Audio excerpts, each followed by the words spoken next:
Encre d'histoire, Plume et Voix, Alban de Maigret.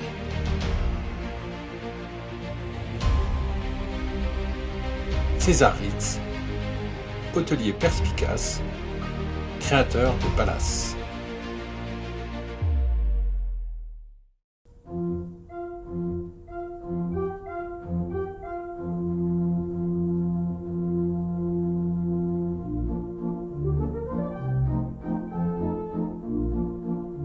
Lorsque je rêve de l'au-delà, du paradis, je me trouve toujours transplanté au Ritz à Paris, écrivait Ernest Hemingway dans Paris est une fête, publication posthume de 1964. Welcome to paradise.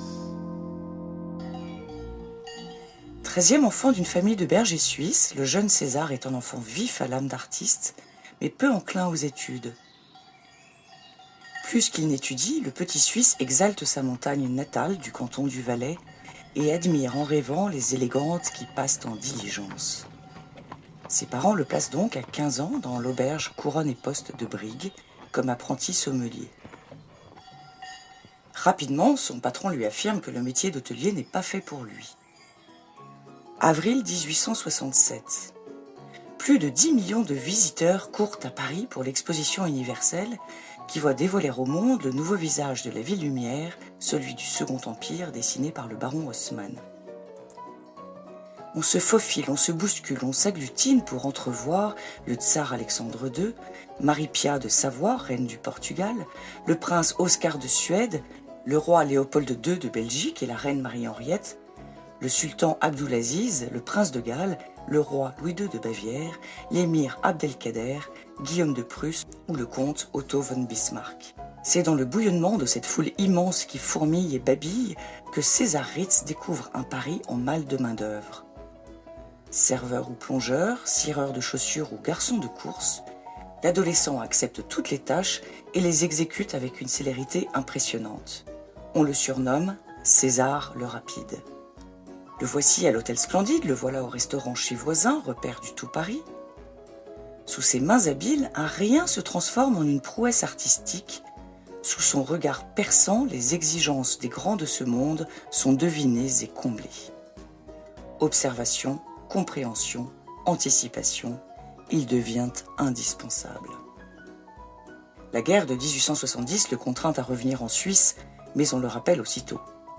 C'est à Vienne, en 1873, qu'il croise pour la première fois le prince de Galles, rencontre marquante et indélébile dans la vie naissante du prodige, dont le futur Édouard VII dira « Ukai Ritz, je le suis ». Lucerne, Baden-Baden, Rome, Londres, Monte-Carlo s'arrache l'homme qui devient une figure de l'hôtellerie de luxe et une référence en élégance et bon goût. Le petit berger fait sa pâture des têtes couronnées, intellectuelles et hommes d'affaires de la belle époque, avec un discernement et une spontanéité inégalables. Au cours de ses missions en Europe, Ritz a l'occasion de travailler avec le chef cuisinier Auguste Escoffier, digne héritier d'Antonin Carême, ambassadeur de la cuisine française et souverain des papilles. César et Auguste partagent ce même perfectionnisme, cette même inventivité, cette même vision impériale du service. César adopte Auguste. Chemin faisant, Ritz caresse l'idée de créer son propre hôtel qui offrirait tous les raffinements qu'un prince pourrait souhaiter dans sa propre demeure. Il achète l'ancien hôtel de Gramont au 15 de la place Vendôme grâce à l'aide financière de son ami Louis-Alexandre Marnier-l'Apostole, à qui il avait suggéré le nom de Grand Marnier pour sa grande liqueur. Ritz a 48 ans lorsqu'il inaugure le 1er juin 1898 l'hôtel qu'il décrit comme « une petite maison à laquelle je suis fier d'avoir attaché mon nom ». L'hôtel Ritz, construit par Jules Hardouin-Mansart sous le ministère de Louvois, accueille ses clients dans un cadre grand siècle, alliant l'art de vivre à la française au confort britannique. Et c'est une révolution dans l'hôtellerie de luxe encore balbutiante. Chaque chambre a sa salle de bain, l'électricité arrive à chaque étage et le téléphone est opérationnel.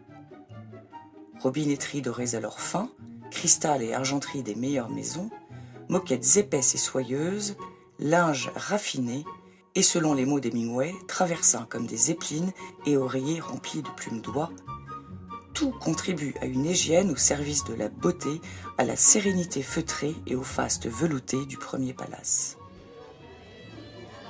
En cuisine, c'est bien entendu Escoffier qui opère et invente le menu à la carte avec une organisation très innovante. L'élite de la société parisienne et étrangère se presse dans la salle Régence où siège le plus artistique des restaurants et déguste la haute gastronomie du chef qui n'hésite pas à baptiser ses plats du nom de ses belles clientes comme la pêche Melba dédiée à la chanteuse Nelly Melba. Le 5 o'clock le plus select est le bar américain à fiche complète. En 1912, l'hôtel est agrandi et un corridor long de centimètres relie l'aile Vendôme à l'aile Cambon. Rien de plus ennuyeux que ce couloir interminable, déplore Madame Ritz. Garnissez-le de belles choses, alors les clients ne s'apercevront pas qu'il est long, étroit et sombre, répond César. Des vitrines miroitantes exposent des objets de luxe dans la galerie des tentations qui devient une promenade mirifique. Le Ritz, si tranquille, si resplendissant, si bien conçu pour le repos des grands de la terre, est en vérité tout sonore de romans. Ainsi parle Léon Paul Fargue dans Le Piéton de Paris en 1939. C'est vrai que Marcel Proust ne perdait pas son temps au Ritz. Il venait y humer l'air de l'époque et l'un de ses amis, maître d'hôtel du palace, lui livrait les derniers potins du Gotha pour alimenter les aventures de son immense œuvre à la recherche du temps perdu.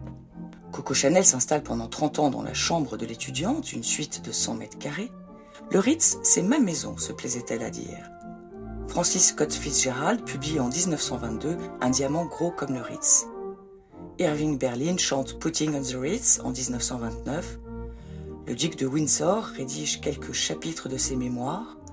Ernest Hemingway, Colette, Jean Cocteau, Anita Loos, Audrey Hepburn, Maria Callas et tant d'autres y respirent les effluves d'ambre et d'orange confite que dégage le grand escalier, d'où descendent femmes endiamantées et hommes en frac. Un soir, un milliardaire éméché exige que Napoléon descende de la colonne Vendôme pour le saluer. Imperturbable, le portier lui répond « Une panne d'ascenseur retient l'empereur, qui vous prie de l'excuser. » Rendons à César ce qui appartient à César. Le Ritz, c'est un esprit, un art de vivre festif et respectueux, une élégance de bon ton gravée dans les façades classées monuments historiques par son fondateur éclairé. C'est l'étoile du berger César, pourvu que l'hôtel le plus ritzy de Paris et sans doute du monde, ritzy, mot entré dans le dictionnaire américain qui signifie luxueux, élégant, à la mode, conserve à jamais l'empreinte de son créateur, roi des hôteliers et hôtelier des rois, mort dans la solitude et l'oubli le 26 octobre 1918.